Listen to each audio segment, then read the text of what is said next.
En stol for let. En stol for let er en nyrealistisk, socialrealistisk novelle, skrevet af Helle Helle, som omhandler de dagligdagsproblemer, som et par møder. Novellen foregår i et meget mystisk miljø, fordi Helles diktion forholder sig begrænset. Hun videregiver ikke mange informationer. I teksten får vi ikke at vide, hvordan karakteren ser ud, hvilket er ret så nysgerrigt. I stedet for beskrivelsen sin objektiv, får Helle en subjektiv diktion. De ord, som hun bruger, giver kun et begrænset del information. Derfor er det læserens opgave at tænke videre.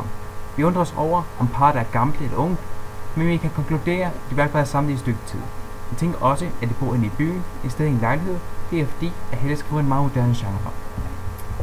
Forholdet mellem par kan beskrives som et stik kærlighedsforhold. Man får følelsen af, at de er trætte af hinanden. Det kan enten være et ungt eller gammelt par, men teksten, som siger, at de vil være til middag hos andre flere gange, indtyder til, at de vil samle i et stykke tid. Det er ikke passionsrigt forhold, hvor kvinden lader manden græde. En teori kan være, at han har været en utro. Den teori styrkes af mandens ord, at kan ikke gennemføre det her. Måske kan han ikke gå ind i det nye år, mens han ved, at han har været en utro. Dekorationen til festen hentyder til, at det er en nytår. Det kan være, at manden har været kvinden utro. De er et slidt parforhold, som er i et punkt, hvor passionen simpelthen bare er væk. Nu prøver de bare at skjule deres problemer. De prøver at fremhæve en positiv frontstage og gemme deres skuffende backstage.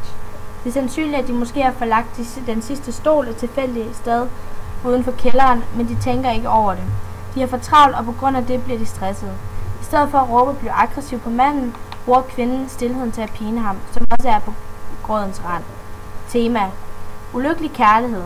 Der tillægges en subtil symbolsk betydning i tekstens resolution, hvor det ringes på døren. Er det kvinden eller gæsterne, som kommer?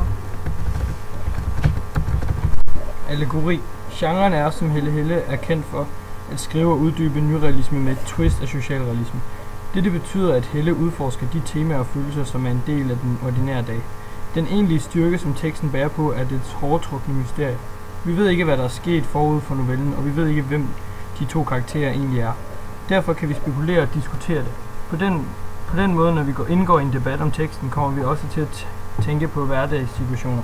En teori er, at Helle prøver at fremhæve koncepterne af backstage og frontstage, hvor karaktererne prøver at fremhæve et uvirkeligt billede af deres liv. Ydre komposition. Novellen er skrevet ret så kort. Alligevel forholder teksten sig grafisk fremhævende med hensyn til layout og lægstal. Den er nem at læse og forstå, men på grund af Helles nyrealistiske moderne måde at udtrykke sig på sig selv på, er der mange måder at fortolke teksten. Indre komposition. Da teksten er skrevet i novelleform, er der tale om middagsriks. Vi møder karaktererne midt i handlingen og med vores begrænsede informationer analysere og fortolke tekstens betydning. Der er dog en klar kronologi i novellen. Dramaet bygges langsomt op til et klimaks med en svag resolution. Konflikten i teksten løses ikke, men den efterlader os med en cliffhanger.